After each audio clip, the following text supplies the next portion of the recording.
Okay, after graduating from high school, I went to college. What's your name? Bruce Elseth.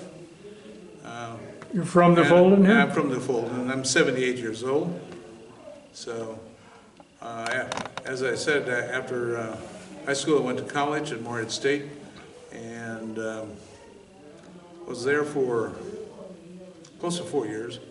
I was majoring in German at the time, and in order to perfect my German, I had to get to Germany, my language skills. So I decided, well, I'll join Navy Reserve and basically take care of my military commitment that way. And then when I get out, I can probably go to Germany and so forth. So did you enlist, or? I enlisted, yeah. It's reserve, so it had to be enlistment. Right, yeah. So and you enlisted for 3 years? Yeah, well, it would have been, it would have been a total of 3 years. 2 years active, 1 year going to meetings, reserve meetings, that type of thing. So I joined in '68 and went to boot camp at Great Lakes.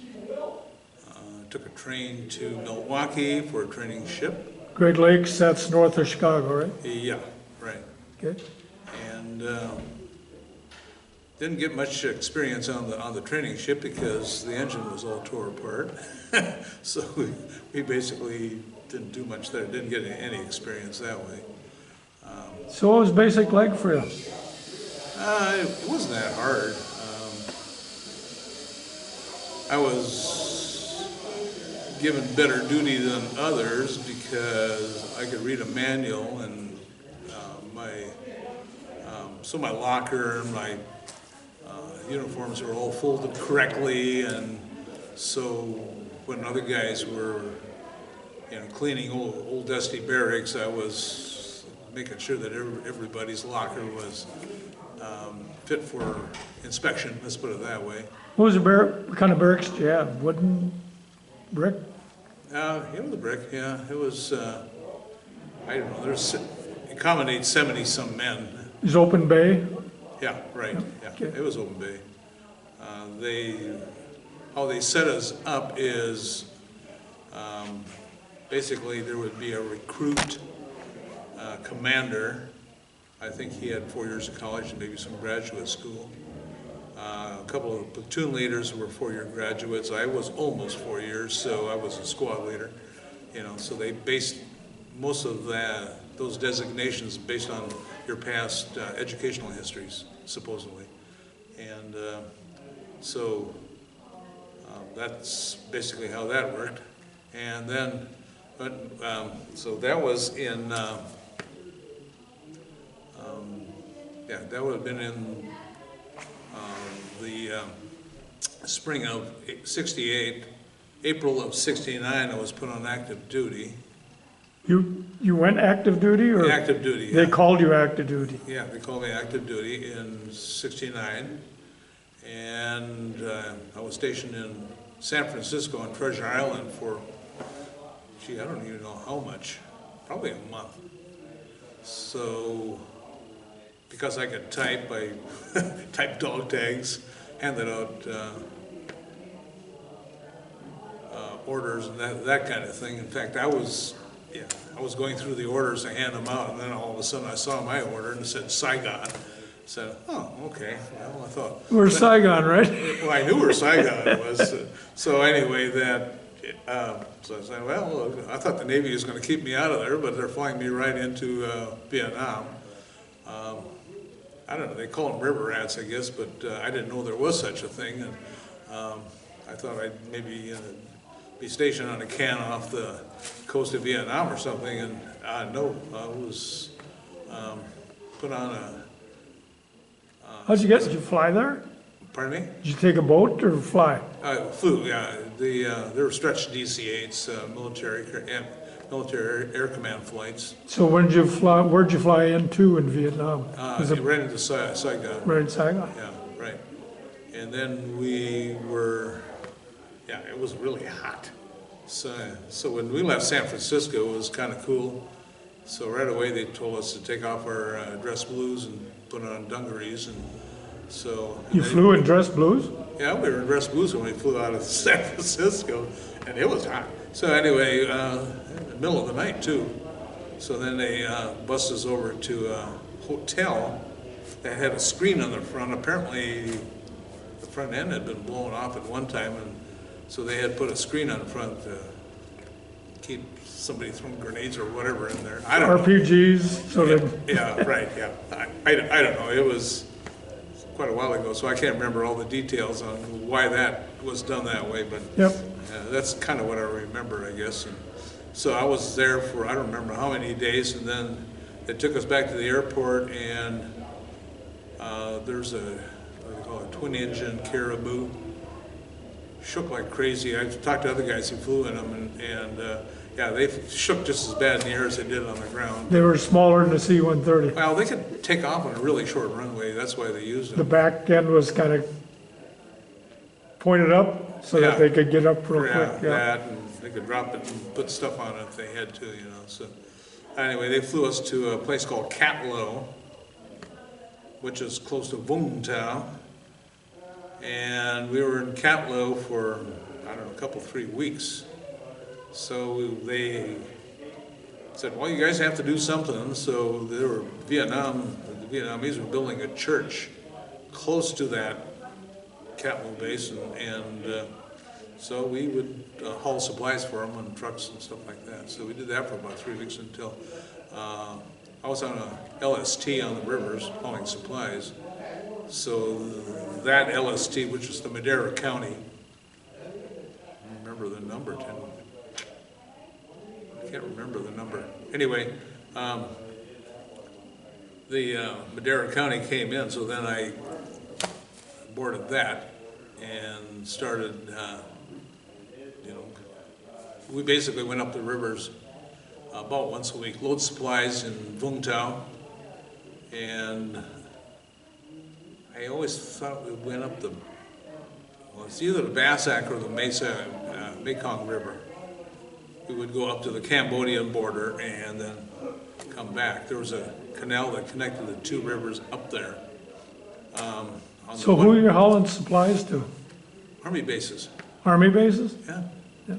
So, we would also haul construction crews, you know, Army construction crews and stuff like that.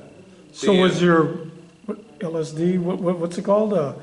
Your boat, was it armed with oh yeah, machine yeah. guns? And Oh yeah, they had 4 50 calibers, 2 M60s. On the bow and stern, there were 2 40 millimeters, you know, kind of what they used for anti-aircraft on bigger ships. On each side, there was 1 40 millimeter, one towards the front, one towards the bow, and one towards the stern on each side. Did you man one of them, or? No, I ended up being the captain's phone talker, so. What? I ended up being the captain's phone talker on the bridge. So, and that's a long story. But I was standing right next to an M60 is where I was standing on the bridge. So, yeah, they had M60 on each side of the bridge. And so that's close as I got to, rowing patrols, we had to carry M16s, so I did shoot those, you know, especially during the monsoons, there'd be brush coming down the river, and we were told that the Viet Cong would kind of latch onto it, hide in the brush, and if they could get close enough to our boats, then they would attach an explosive. Satchel charges? Yeah, so then we had to shoot at it. And so a lot of guys weren't, I know in boot camp they would have us use our only training in shooting was with a 22. We lay down, aim it, if you could hit the target, then you're good to go, you know. So after I made petty officer, which is E4, then my job was, if I was on watch, was to take care of the log and make sure the roving patrols were doing what they're supposed to. And, you know, there were occasionally some guys who had never been trained on a firearm, and they did not know how to shoot it, so I had to show them how. But that's growing up in northern Minnesota and deer hunting and all that kind of things, you know, so we knew how to shoot, you know, so, but some of the city kids didn't, so. So when you're on this ship or boat, you call it a boat or a ship, but Yeah, I technically, I suppose, I don't know, landing craft tank, I suppose it's technically a ship, I suppose. yeah. So were you guys hit very often, or? They shot at us, but luckily we weren't hit. Yeah, I wasn't on it very long when we were in a place called Dongtam. There was huge converted landing craft ships that were converted into barrack ships, mostly for the guys running the PBRs, you know, those fast river boats. And so we were in Dongtam probably within a month after I got there, and sleeping middle of the night, then all of a sudden heard this big explosion right next to us. So they had, I don't know, I'm assuming it was a mortar or something like that, but they had shot and it had exploded in the water right next to us. So, I mean, that happened a few times where, yeah, they usually missed. Let's put it that way. Yeah, so we were lucky that way. So what supplies, I mean, you were bringing what, food, or what were you hauling? Yeah, they're called sea rats or whatever they were, and beer, a lot of beer. Remember what kind of beer it was? PBR or something like that? I don't even remember. All I know was sealed cans, and the guys who drank it usually got sick. So I don't know what was in it. I don't know. Well, I drank too much of it, that's why. Probably, yeah. We could get San Miguel beer out of the Philippines once in a while in Bungtao, and that was good beer. Nobody got sick on that, so it was, you know. So when you got to these places where you dropped stuff off, it was like a fire base or just infantry? Infantry, fire base, yeah. Dongtam was the worst for some odd reason. Yeah. The only place I ever saw, you know, machine gun fire was Dongtam. You know, that type. They were being attacked, and we were there, so we went into general quarters and yeah. So. Where do you go for general quarters? A bunker or? No. You were on a boat. You were on the boat. So we went to our battle stations on the boat, and I can't remember if they pulled up the ramp in front. Probably did. You know, so they couldn't just walk on.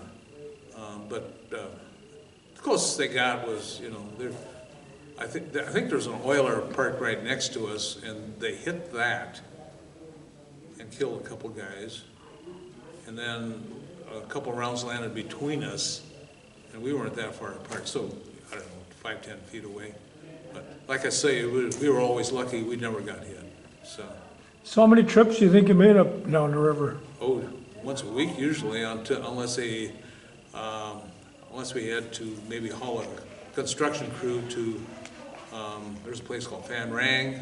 We were Dongtam twice. No, wait, no. Cameron Bay once. And, what was the name of that? Way up north. Anyway, we were up there. We dropped off construction crews twice. Da Nang or? Yeah, Da Nang, yeah, Da Nang. yeah. So I'm trying to remember all those places. So yeah, we went up there twice. Then the boat, I'm assuming it was World War II vintage LST because it was old, very rusty. So Is that the thing that it dropped the gate down? Yeah, you opened the doors, you dropped the gate down, yeah. And then yeah, that's kind of how you did it. I didn't think I mean, how far did you usually go on the river? What was a normal trip about? Just a normal trip, yeah, from the bay to, okay, the one river before we crossed over on the canal was about 13 miles from Cambodia.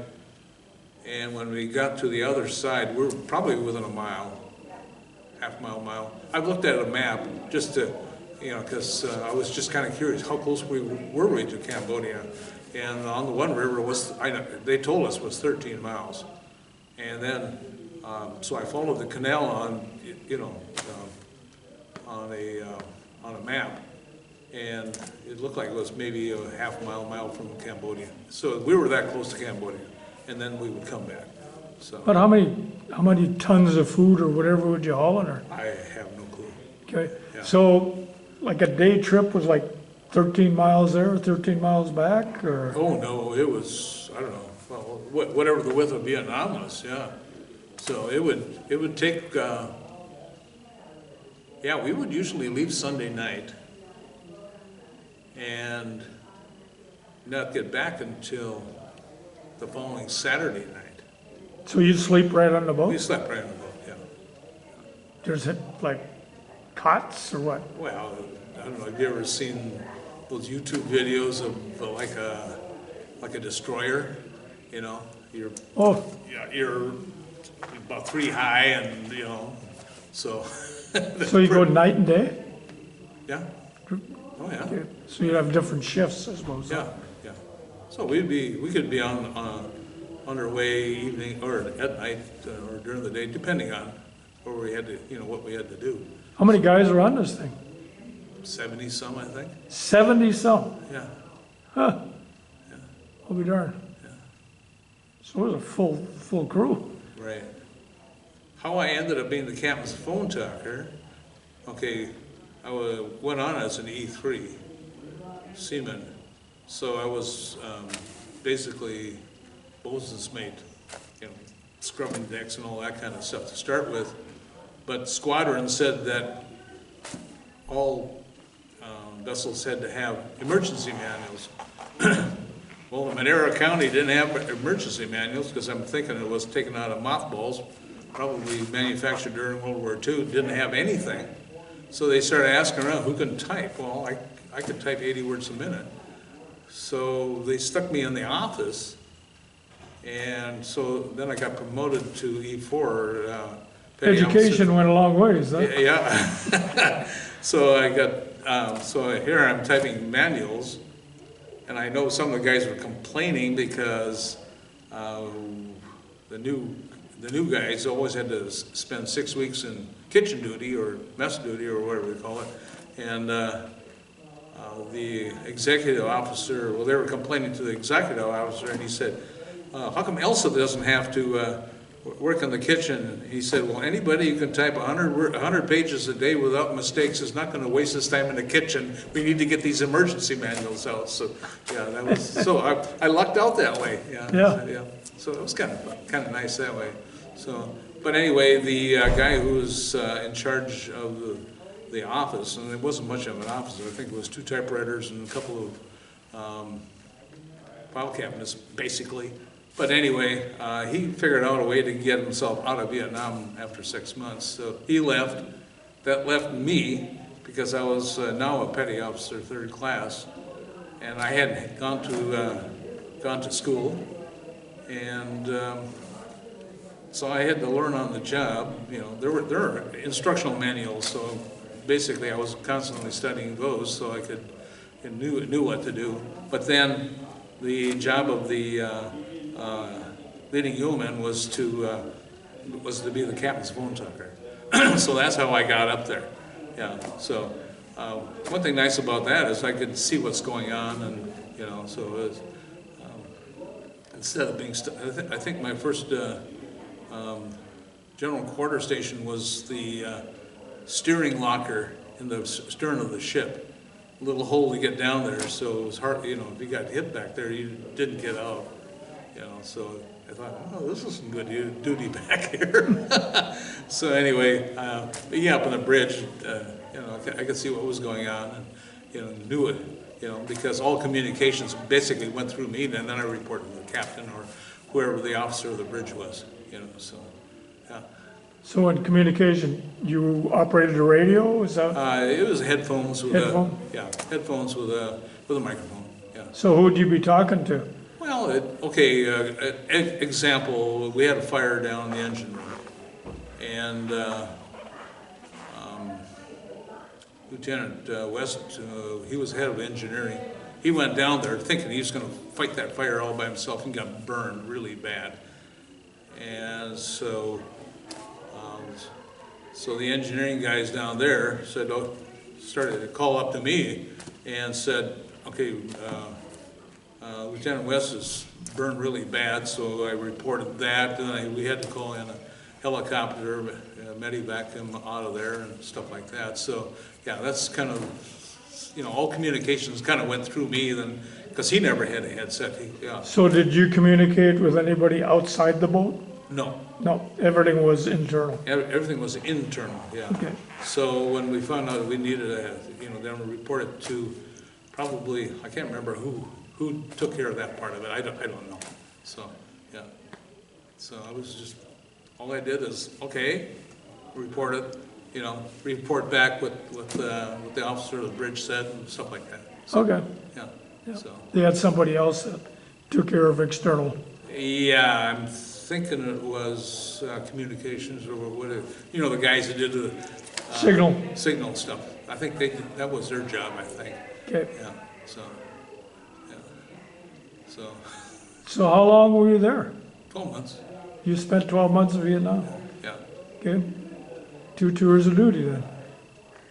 Well, I Every 6 months, every 6 months was a tour. Well, yeah, okay, yeah. I was there 12 months, yeah. Okay. April to April, yeah. So, Anything extraordinary happened that you can think of? not really. Although they did fly us, okay, when the Madera County started really experiencing mechanical issues, they sold it to the Philippine Navy for $1. And then they flew us to Guam in a C-130. And then we and there we took over the Page County, and we sailed that one back to Vietnam. So, yeah, so we were out of Vietnam for that period, yeah. Did you go on R&R at all? Yeah, Hong Kong, Went to Hong Kong? Yep. yeah. So I was there for a week, yeah. Yeah. So that was kind of nice. It was, yeah. So I did a little walking around, saw how the regular Chinese lived and stuff like that. That was kind of interesting, you know, Yep. so, yeah. Oh, nice to get away for a week. Oh, yeah, that was, The only problem is you had to go back. I had to go back, yeah, Yeah. yeah. So, So how was the chow? chow was good. In You know fact, what? I've interviewed a lot of your Navy guys. Every one of you said the food was good. oh, it was excellent, yeah. We had had a guy, but he came on with me, last name was Dominguez, I can't remember what his first name was, Hispanic guy. And he was always getting into trouble. And he was always getting demoted because he's always getting into trouble. So he decided, I'm gonna take permanent kitchen duty, and he was a great cook. You know, so we had really good food, so, yeah. Yeah. So yeah, and then the guys in the PBRs, you know, those small river boats that are kind of like PT boats, except small. Gunships. Yeah. Anyway, they would come alongside and tie up and crawl up and eat, you know, because food was much better than what they had, yeah. So did you ever run into a David Hankslevin? No, He was one of the river rats on one Okay. of the boats yeah, from Ardell. yeah. Oh, wait a minute. Yeah, Stephen Argyle was playing a game here, and I had, you know, I had a cap like that, and he asked about it, and he said, yeah, I was on the same thing, he said. So, I'm thinking that's who it was, yeah. So he mentioned it, yeah. Okay. Yeah. So your tour ended, right? Yeah, okay, technically I should have spent one more year in the Navy. But they were basically, if your transfer date from Vietnam back to the States was within a year of your separation date, they kicked you out. Yeah. If you applied for it. So I applied for it, yeah. So, Out you went. yep, So how'd you get home? Fly again? fly. Remember what countries you went through? Philippines, Japan, Anchorage, Alaska, and back to San Francisco, yeah. Yep. Yeah. How were you received when you got home? I don't know. I heard horror stories about guys, not treated well, but I don't know. Everything was pretty much benign with me. Nobody did anything. You didn't have no problems with airports or anything like that? No. You in uniform? Yeah. Yeah, Yeah. okay. So, You're lucky. yeah. So, Well, you were earlier on too. What year was that? 69, 70, Yeah, still. early 70, yeah. Yeah. Yeah. So, yeah, that was when a lot of protests were going on. Yeah, I was in San Francisco. Yeah, there were a lot of so-called hippies there when I was there. So that was like I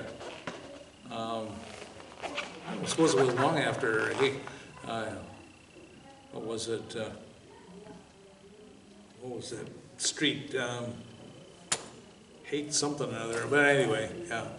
So, but yeah, I go and ride the cable cars and stuff like that. There were a lot of. But I always wore civvies when I went into town. So, but then you had the short haircut, so they knew that you were. Yeah. Yeah. So. So what'd you do when you got home? Worked at Arctic Cat for 8 months, and yeah, until December, and then I went back to school in January, and finished up and started teaching. So, yeah. Except I didn't get to Germany. I was pretty well burned out after 12 months in Vietnam. So I just, yeah. Glad to be home. I was just glad to be home. Yeah. So, Well, anything else about your military career, Bruce, that you can? I don't know. I've always felt I was fortunate because I've got buddies that were in a lot worse situations than I was. So, yeah. I got a real good buddy. We were friends in college, and one of our drop points was Camp Tho, and he was stationed about a half a mile off of that. So once a week I'd go and walk over and see him and visit him, because we'd always hit Camp Tho on Saturday, and we always got Saturday afternoons off. So I just walk over and visit him. But he was in Green Beret training. In what? Green Beret training. Okay. I think that's how he described it. And broke his ankles twice, so he basically flunked out of parachute training. So they sent him over to Vietnam as an advanced scout, I think is what he said. Mm-hmm. And he ended up on the wrong side of a Claymore mine, lost some hearing and stuff like that. So, I mean, other friends of mine, a couple of them were the only ones who survived out of their whole unit, and stuff like that. And they're still experiencing problems with that. And so I consider myself fortunate. Yeah, we definitely were in a few combat situations where they were shooting mortars at us and stuff like that. But we were lucky we didn't get hit. So, I consider. Good thing. Yeah. Yeah. I remember when I was teaching here, and we had a social studies teacher, so he would invite in, veterans of different wars. In fact, I think there was even a World War II vet that came in and talked one time, and one of the kids asked me about, surviving, and I said, well, from my experience, it's probably more luck than anything, Right. Yeah. So that's basically how I kind of explained it. It's luck. Yep. Well, Bruce, I want to thank you for doing this interview. Okay. Thank you for your service. Yeah. Thank you. Appreciate it.